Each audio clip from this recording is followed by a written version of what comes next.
Welcome everyone. I, Dr. Anjali Saxena, welcome you all. Dear learners, today we are starting spectroscopy. We will discuss multiple choice question related to spectroscopy. This is your module 2. So firstly we have to discuss what is the spectroscopy, what is the spectrum, what is the radiation. तो इन सबको discuss कर लेते हैं थोड़ा limited words में, और ये सब ब्रीफ में मैं आपको लेक्चर की फॉर्म में समझा चुकी हूँ, जिसका लिंक भी डिस्क्रिप्शन बॉक्स में अवेलेबल है. सो एक क्विक रिवीजन कर लेते हैं. Spectroscopy, as we know, the branch of science dealing with the study of interaction of electromagnetic radiation with the matter is known as spectroscopy. So जब किसी compound के ऊपर कोई इलेक्ट्रोमैग्नेटिक रेडिएशन डाला जाता है और उनका जो आपस में इंटरेक्शन होता है, उसी को हम साइंस की उस ब्रांच को हम स्पेक्ट्रोस्कोपी बोलते हैं. तो spectroscopy is made up of two words, spectro and scopy. तो स्पेक्ट्रा की हेल्प से कंपाउंड की स्टडी करना. अब यहाँ कुछ वर्ड्स यूज हुए लाइक स्पेक्ट्रोस्कोपी, जिसको हमने अभी समझा. इलेक्ट्रोमैग्नेटिक रेडिएशन का इंटरेक्शन, तो ये क्या होता है, स्पेक्ट्रा की हेल्प से ये इलेक्ट्रोमैग्नेटिक स्पेक्ट्रम क्या होता है, टाइप ऑफ इंटरेक्शन क्या होता है. तो इसको डिस्कस कर लेते हैं one by one. Firstly electromagnetic radiation. तो इलेक्ट्रोमैग्नेटिक रेडिएशन क्या है? इलेक्ट्रोमैग्नेटिक रेडिएशन एक फॉर्म ऑफ रेडिएंट एनर्जी है जिसकी particle nature as well as wave nature होती है. तो जब ये कंपाउंड या इलेक्ट्रोमैग्नेटिक रेडिएशन हमारे कंपाउंड पर स्ट्राइक करेगा तो इसका अपना एक मैग्नेटिक फील्ड होगा, अपना एक इलेक्ट्रिक फील्ड होगा, जिसकी वजह से स्पेक्ट्रा जनरेट होता है. अब इलेक्ट्रोमैग्नेटिक स्पेक्ट्रम क्या है? इलेक्ट्रोमैग्नेटिक स्पेक्ट्रम का मीनिंग ये है, electromagnetic spectrum is obtained when radiation is arranged in order of increasing wavelength, या तो हम इंक्रीजिंग वेवलेंथ में इस रेडिएशन को अरेंज कर दें या डिक्रीजिंग फ्रीक्वेंसीज में अरेंज कर दें. तो जो हमें रिजल्टेंट मिलेगा that will known as electromagnetic spectrum. Interaction हुआ हमारा जिसकी वजह से स्पेक्ट्रा जनरेट होने वाला है, हमारे सब्सटेंस के थ्रू होने वाला है. जब हमारा इलेक्ट्रोमैग्नेटिक रेडिएशन हमारे सब्सटेंस के थ्रू इंटरेक्ट करेगा तो ये इंटरेक्शन कितने तरीके का हो सकता है. तो या तो वो एब्जॉर्प्शन टाइप ऑफ इंटरेक्शन होगा या एमिशन टाइप ऑफ इंटरेक्शन होगा. एब्जॉर्प्शन में क्या होगा, जब हमारा जो रेडिएशन को एब्जॉर्ब करके जो इलेक्ट्रॉन है वो एक्साइटेड होकर एक्साइटेड स्टेट में आ जाए, that will known as absorption. और अगर वो उसी रेडिएशन को जिसको एब्जॉर्ब किया हुआ है उसको इमिट करके वापस अपनी ग्राउंड स्टेट में आ जाए तो इसको हम बोलेंगे इमिशन. तो that is a type of interaction of electromagnetic wave और मैटर. Now spectra. अब हम ये इंटरेक्शन होने की वजह से कैसे स्पेक्ट्रा जनरेट हो रहा है, तो क्या है ये स्पेक्ट्रा? तो द एनर्जी चेंज और frequency of electromagnetic radiation emitted और absorbed can be recorded with the help of a instrument which is known as spectrophotometer. तो ये जो इंटरेक्शन के कारण उसके एब्जॉर्ब्ड और इमिटेड रेडिएशन हुए हैं, इमिशन हुआ है रेडिएशन का, ये एब्जॉर्प्शन हुआ है, इसकी जो रिकॉर्डेड फॉर्म है उसको हम बोलते हैं स्पेक्ट्रा. और जिस इंस्ट्रूमेंट की वजह से ये हुआ है उसको हम बोलते हैं स्पेक्ट्रोफोटोमीटर. अब ये जो एब्जॉर्प्शन और इमिशन या जो भी इंटरेक्शन ऑफ रेडिएशन का हो रहा है उसकी वजह से कितने टाइप के एनर्जी चेंजेस आ सकते हैं. तो वो 4 टाइप के एनर्जी चेंजेस हो सकते हैं, या तो वो ट्रांजिशनल होंगे, या वो वाइब्रेशनल होंगे, या वो रोटेशनल होंगे, या वो इलेक्ट्रॉनिक होंगे. ये सारे ही जो चेंजेस, एनर्जी चेंजेस हैं, it will depend on the radiation जिसका इंटरेक्शन आपके सब्सटेंस या केमिकल या कंपाउंड पर हो रहा है. तो ये इस पर डिपेंड करेगा. अब जैसे कि कुछ डिस्कस कर लेते हैं, जैसे कि मान लीजिए माइक्रोवेव रीजन है. माइक्रोवेव रीजन में सिर्फ रोटेशनल चेंजेस आते हैं, जिसकी वजह से जो स्पेक्ट्रा जनरेट होगा वो रोटेशनल स्पेक्ट्रा होगा, और स्पेक्ट्रोस्कोपी को हम रोटेशनल स्पेक्ट्रोस्कोपी भी बोलेंगे, जिसका रीजन 1 से 100 सेंटीमीटर इनवर्स होता है. अगर बात करें वहीं इंफ्रारेड रीजन की, जिसकी फ्रीक्वेंसी होती है 500 से 400 सेंटीमीटर इनवर्स, तो यहाँ पर वाइब्रेशनल और रोटेशनल एनर्जी में चेंजेस आते हैं, जिसकी वजह से इसको वाइब्रेशनल रोटेशनल स्पेक्ट्रोस्कोपी भी बोलेंगे. अब बात करें अगर विजिबल और अल्ट्रावायलेट रेडिएशन की, तो यहाँ पर अगर नैनोमीटर में अगर वेवलेंथ की बात करूं तो 200 से 800 नैनोमीटर की जो रेंज होती है वेवलेंथ की, उसको हम विजिबल और अल्ट्रावायलेट रीजन बोलते हैं. 200 से 400 है यूवी, 400 से 800 नैनोमीटर है विजिबल. और जहां वहीं अगर फ्रीक्वेंसी की बात करें तो ये फ्रीक्वेंसी आपको दिखाई दे रही है 12,500 से 25,000 सेंटीमीटर इनवर्स है विजिबल की, जबकि 25,000 से 70,000 रेंज है सेंटीमीटर इनवर्स यानी कि फ्रीक्वेंसी यूवी की। अब यहाँ पर क्या होता है, यहाँ पर इलेक्ट्रॉनिक इस एनर्जी में चेंजेस आते हैं, जिसकी वजह से यहाँ इलेक्ट्रॉनिक स्पेक्ट्रा जनरेट होने वाला है। ऐसे स्पेक्ट्रोस्कोपी का हम इलेक्ट्रॉनिक स्पेक्ट्रोस्कोपी बोलने वाले हैं।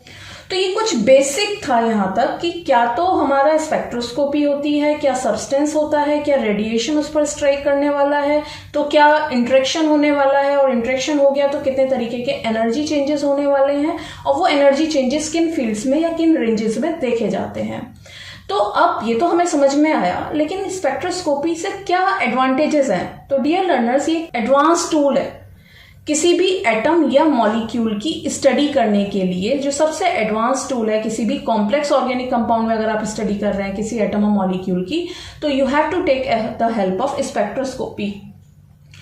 ये लेस टाइम कंज्यूमिंग है। अगर आप केमिकल मेथड से जाते हैं तो पहले आपको एलिमेंट एनालिसिस करना होगा, परसेंटेज आइडेंटिफाई करनी होगी, इंपेरिकल फॉर्मूला निकालना होगा, फंक्शनल ग्रुप का आइडेंटिफिकेशन होगा। सो ये लेस टाइम टेकिंग है। Very small amount of sample is required. आपको एक सैंपल लेना होगा, उसका सॉल्यूशन बनाना होगा, स्पेक्ट्रोफोटोमीटर में प्लेस करना होगा। ये कॉस्ट इफेक्टिव भी है। So these are the advantages of spectroscopy. यहां हमारा बेसिक इंट्रोडक्शन खत्म हुआ है स्पेक्ट्रोस्कोपी का।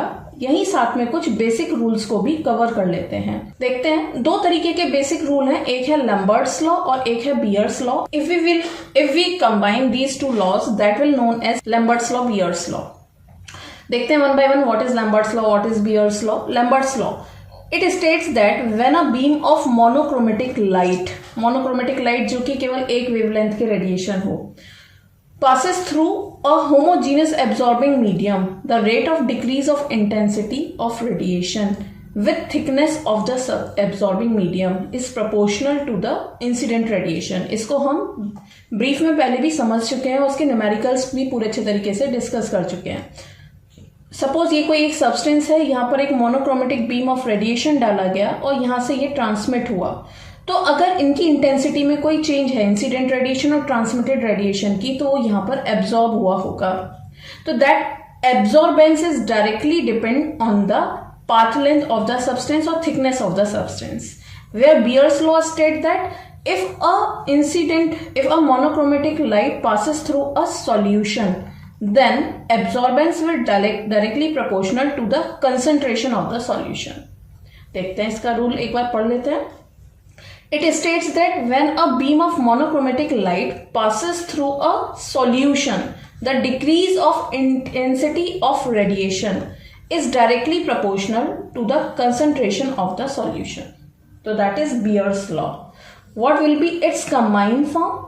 तो जहां जो intensity में decrease है, that will directly proportional to the path length as well as concentration, that will known as Beer's-Lambert's law or Lambert's-Beer's law। So it is combined form of Beer's law and Lambert's law. According to it, when a beam of monochromatic light passes through a solution, the decrease in intensity of radiation with thickness of the absorbing material is directly proportional to the intensity of incident radiation as well as concentration of the solution। ये Lambert's Beer's law है, इसको mathematically भी derive करके देखा था हमने। तो हमने देखा था IT, अगर हम Lambert's Beer's law को मैथमेटिकली रिप्रेजेंट करें तो IT will equals to I naught E minus KCX, जहां IT है intensity of transmitted radiation and I naught is the intensity of incident radiation, C is the concentration of solution, X is the path length of the solution. So इसको mathematically इस तरीके से represent किया जा सकता है, log E IT upon I naught will equals to minus KCX, or we can write in form of equation 3 also, where IT upon I naught we can represent it as a transmittance। So minus log T will equals to that, where this portion is also known as absorptivity, जिसको एक sign A से represent किया जा सकता है। So minus log T is equals to ACX, where minus log T is known as absorbance। So ये put कर देंगे तो हमारा फॉर्मूला निकल के आएगा A equals to ACX या A equals to epsilon CMX। अब ये क्या है, यहाँ दो फॉर्मूले दिखाए। सो डियर लर्नर, यहाँ पर अगर हम देखें तो A तो है हमारी एब्सॉर्बेंस, स्मॉल a एक कोफिशिएंट है जिसे हम एप्सिलॉन से भी रिप्रेजेंट कर सकते हैं, ये एक मोलर कोफिशिएंट एक्सटिंक्शन है जिसको हम एब्जॉर्प्टिविटी के नाम से भी जानेंगे। C is the concentration, X is the path length. अब ये जो दो तरीके के हमें फॉर्मूले दिखाई दे रहे हैं, इनसे हम एब्जॉर्प्टिविटी और मोलर एब्जॉर्प्टिविटी कैलकुलेट कर सकते हैं। इस फॉर्मूले में जो एप्सिलॉन दिखाया गया है Cm के साथ, दिस इज मोलर एब्जॉर्प्टिविटी। अगर हम कंसेंट्रेशन के प्लेस पर मोल्स पुट कर दें, मोल्स का मतलब है concentration upon molar mass. X वही है हमारा पाथ लेंथ या थिकनेस, ए है एब्जॉर्प्टिविटी। तो अगर हम A equals to epsilon C X दिखाएं या L दिखाएं, इसमें अगर हम कंसंट्रेशन पुट कर रहे हैं केवल, तो ये निकल के आएगी absorptivity. But if we are putting moles in that formula then molar absorptivity will be calculated। तो ये था कुछ डिस्क्रिप्शन हमारे लैम्बर्ट्स-बियर्स लॉ का, जिन्हें हम एब्जॉर्प्शन रूल्स के नाम से भी जानते हैं। आइए डिस्कस करते हैं इन सभी टॉपिक से रिलेटेड जो कि आज हमने समझे हैं, बेसिक इंट्रोडक्शन और एब्जॉर्प्शन रूल से रिलेटेड कुछ multiple choice question. First question, spectroscopy is defined as interaction between this and electromagnetic radiation. तो हम जानते हैं interaction of matter and electromagnetic radiation की स्टडी हम स्पेक्ट्रोस्कोपी में करते हैं। तो ना तो यहाँ इंटेंसिटी आएगा, ना वेवलेंथ आएगा, ना नन ऑफ दीज आएगा, तो A should be its answer. Next question, spectroscopy helps to, किस में स्टडी हमारी ये हेल्प करती है? Determination of molecular structure of a compound, quantitative determination of both organic and inorganic compounds, qualitative determination of both organic and inorganic compounds. तो इन तीनों में ही स्पेक्ट्रोस्कोपी हेल्प करती है। So D should be its answer, all of these. आप किसी भी कंपाउंड की मॉलिकुलर स्ट्रक्चर निकाल सकते हैं, क्वांटिटेटिव डिटर्मिनेशंस कर सकते हैं, क्वालिटेटिव डिटर्मिनेशंस कर सकते हैं, organic as well as inorganic compounds के। Moving on third question, which of the following parameter is not used to characterise electromagnetic radiation? Electromagnetic radiation की क्या कैरेक्टराइज नहीं किया जा सकता? क्या वेवलेंथ से नहीं किया जा सकता? किया जा सकता है। Intensity of wavelength electromagnetic radiation, हम तो वेवलेंथ और फ्रीक्वेंसी में ही उसको रिप्रेजेंट करते हैं, तो इंटेंसिटी नहीं होना चाहिए। Wave number is a reciprocal of wavelength. तो फ्रीक्वेंसी, तो हम फ्रीक्वेंसी में भी बताते हैं, वेव नंबर में भी, वेवलेंथ में भी, तो इसका आंसर होना चाहिए B, intensity. We cannot characterize electromagnetic radiation in intensity. Fourth question, which of the following is not true about electromagnetic radiation? देखते हैं। Energy is directly proportional to the wave number. Frequency is directly proportional to the wavelength. Energy is inversely proportional to the wavelength, और none of these। तो हमें find out करना है जो कि true नहीं है। तो फर्स्ट देखिए, आपसे कहा हुआ है energy is directly proportional to the wave number. Yes, true है ये तो। Frequency is directly proportional to wave number, wavelength, no, that will not directly proportional. Energy is inversely proportional to the wavelength, yes, जिसकी एनर्जी ज्यादा उसकी wavelength कम, जिसकी wavelength ज्यादा उसकी एनर्जी कम। तो हमें एक फॉल्स स्टेटमेंट दिखाई दे रहा है जो कि है बी, तो B should be its answer. Moving on next question, the parts of spectrometer is used to obtain a light rays with single wavelength is known as। Spectrophotometer का वो पार्ट जो कि सिंगल वेवलेंथ की light rays को obtain करता है, उसको हम बोलते हैं मोनोक्रोमेटर। ठीक, तो ना तो उसे सोर्स ऑफ लाइट बोलेंगे, ना स्लिट बोलेंगे, ना डिटेक्टर बोलेंगे। अगला क्वेश्चन देखते हैं, choose the correct relation between the energy possessed bye a molecule. तो हमें पता है वाइब्रेशनल, रोटेशनल और इलेक्ट्रॉनिक एनर्जी ऐसी होती हैं जिसमें मोस्टली चेंजेस आते हैं। तो क्या देखते हैं सबसे ज्यादा एनर्जी किसकी होती है? तो सबसे ज्यादा एनर्जी होती है इलेक्ट्रॉनिक ट्रांजिशंस को चाहिए होती है।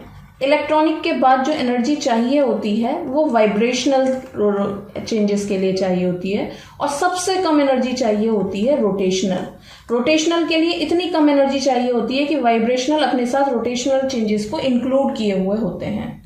तो इलेक्ट्रॉनिक के लिए सबसे ज्यादा एनर्जी और रोटेशनल के लिए सबसे कम एनर्जी। वाइब्रेशनल, रोटेशन, तो आप देख सकते हैं यहां पर है electronic, vibrational, rotational. So C should be its answer. Moving on next question, the spectra of atoms and molecules are obtained as. तो एटम्स के लिए जो स्पेक्ट्रा हमें मिलता है that is in form of lines, जबकि जो मॉलिक्यूल्स के लिए हमें स्पेक्ट्रा मिलता है that is in form of bands. So C should be its answer. Moving on 8th question, an absorption spectrum is produced by the blank light।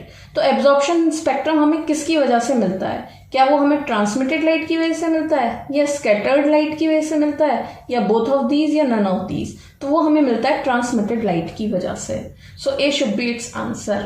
9th question, electromagnetic radiation have, तो क्या होता है इसमें? क्या इसकी particle nature होती है, क्या इसकी वेव नेचर होती है, या both of the above, none of the above? तो हमें पता है पार्टिकल नेचर भी होती है, वेव नेचर भी होती है, तो C should be its answer.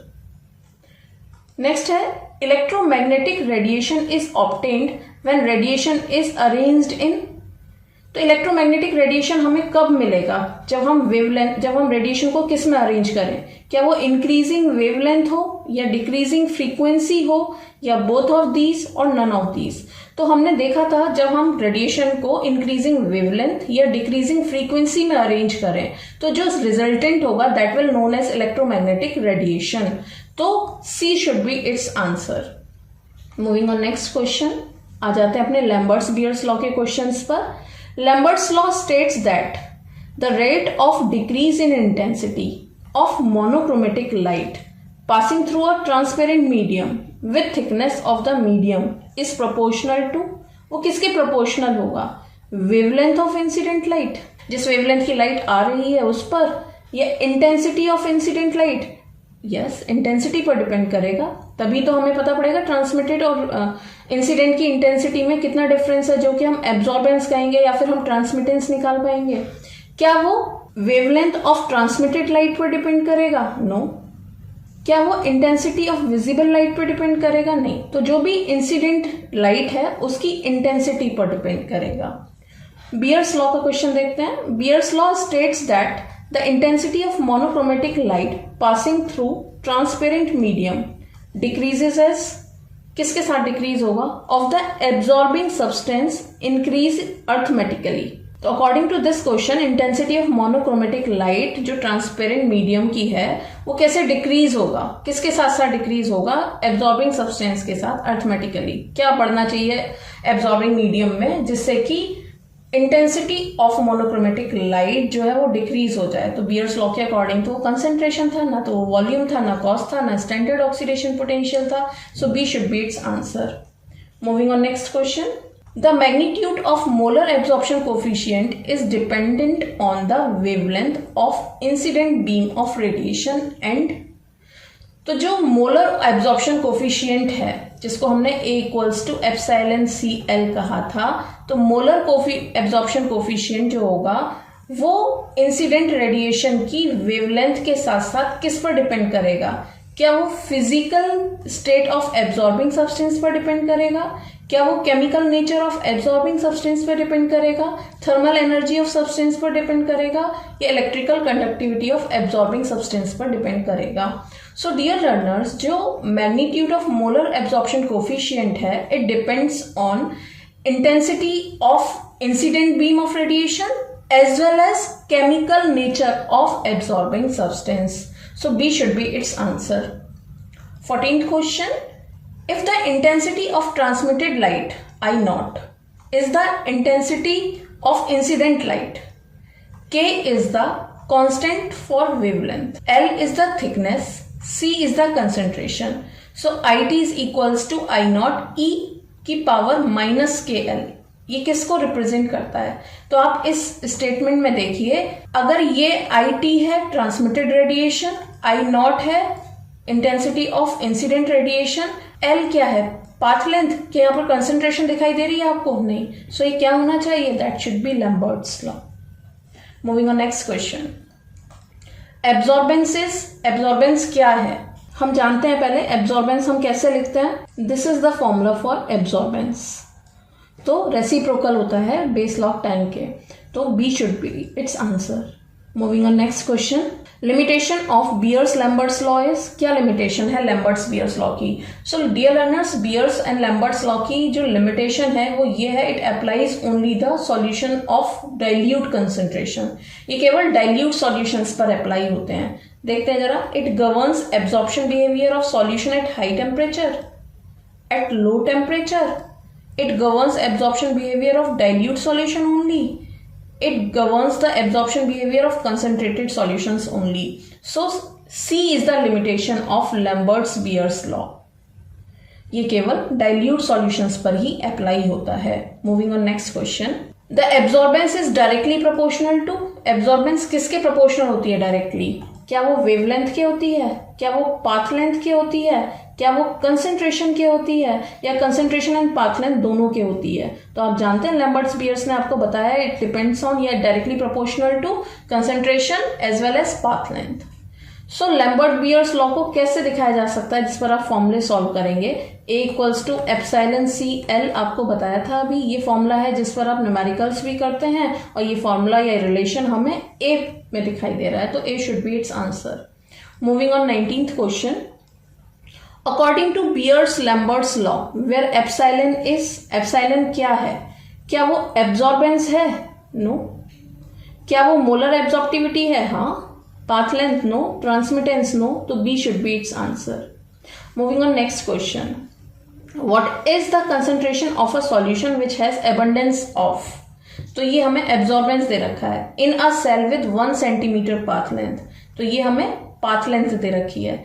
If the molar absorptivity of the solute is that. तो आपसे कंसंट्रेशन पूछी हुई है, एब्जॉर्बेंस दी हुई है आपको 0.975, आपको पाथ लेंथ दी हुई है 1 सेंटीमीटर, और आपको मोलर एब्जॉर्प्टिविटी दी हुई है यानी कि 12,500। So you have to put the formula A equals to epsilon CL, और इसमें आपको C फाइंड आउट करना है। तो अगर आप उसमें वैल्यू पुट कर दें तो आप रखेंगे 0.975 is equals to 12,500 into C into 1। तो C फाइंड आउट करना है आपको। इसको कैलकुलेट करेंगे तो आपका आंसर निकल कर आएगा 7.8 इंटू 10 की पावर -5 मोल्स, क्योंकि मोलर एब्जॉर्प्टिविटी है तो मोल होगा ये, तो ये इसका आंसर होगा D। Moving on next question, dear learners, ये हम पहले भी पूरे ब्रीफ लेक्चर्स में इसको डिस्कस कर चुके हैं, तो अगर आप उसको देखते हैं वीडियोस को फिर इसको करते हैं तो आपका ये बहुत अच्छे से रिवाइज हो जाएगा। तो you have to see that videos also. ये प्लेलिस्ट आपके डिस्क्रिप्शन बॉक्स में अवेलेबल है जिसे आप देख सकते हैं। सो देखते हैं 21 question, a compound having concentration 10 की power -3 resulted the absorbance value 0.20 at this nanometre using 1 centimetre cell. तो देखिए हमें क्या क्या दिया हुआ है, हमें कंसंट्रेशन दी हुई है 10 की पावर -3, हमें एब्जॉर्बेंस वैल्यू दी हुई है 0.20, पाथ लेंथ दिया हुआ है 1 सेंटीमीटर, और हमसे एब्जॉर्प्टिविटी और मोलर एब्जॉर्प्टिविटीज पूछी हुई हैं, and they have given the molecular mass also 400। तो बहुत सिंपल है, एक बार हमें फॉर्मूला लगाना है A equals to epsilon CL to calculate absorptivity. तो यहाँ पर हम वैल्यू अगर पुट करें, A की वैल्यू है 0.20, एप्सिलॉन हमें निकालना है, कंसंट्रेशन है 10 की पावर -3, और हमारी L की वैल्यू है 1। तो एप्सिलॉन की वैल्यू आपकी निकल के आएगी 200। वहीं हमें वैल्यू निकालनी पड़े अगर A equals to epsilon CL, तो we have to put moles in this. तो वैल्यू रखेंगे हम 20 is equals to, we have to calculate molar absorptivity. तो कंसेंट्रेशन हमें दी हुई है 10 की पावर -3, और मॉलिक्यूलर मास है 400, और L की वैल्यू है 1। तो हमें ये कैलकुलेट करना होगा, जिससे हमारा आंसर निकल कर आएगा 0.08 इंटू 10 की पावर 5। सो 210.08 इंटू 10 की power 5। So A should be its answer. Moving on last question, what is the molar absorptivity of a solute at this nanometer in a cell with a path length of 1.50 centimeter?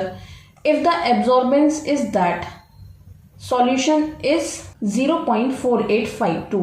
तो हमें क्या क्या दिया हुआ है इसमें, हमसे molar absorptivity पूछी हुई है, वेवलेंथ हमें बता रखी है बट कोई रोल नहीं है, with the path length of, तो हमें L की वैल्यू दी हुई है 1.50 सेंटीमीटर, एब्जॉर्बेंस हमें बताई हुई है 0.4852, एंड कंसेंट्रेशन है 1.20 इंटू 10 की पावर -4। इसको कैलकुलेट करिए A equals to epsilon CL से A की वैल्यू पुट कर दीजिए, A की वैल्यू हो जाएगी 0.4852, epsilon we have to calculate, concentration हमें मोल्स में बता रखी है 1.20 इंटू 10 की पावर -4 इंटू L की वैल्यू है 1.50।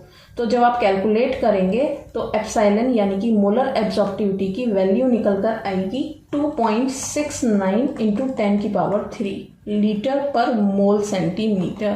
So A should be its answer. So dear learner, I hope basic of spectroscopy से related और एब्जॉर्प्शन लॉ यानी कि लैम्बर्ट्स और बियर्स लॉ से रिलेटेड ये सभी क्वेश्चंस आपको समझ में आए होंगे. सभी का बेसिक इंट्रोडक्शन और Lambert's Beer's law absorption law आप सभी का तैयार है. In next video we will discuss UV spectroscopy with their multiple choice questions. So thank you for watching everyone.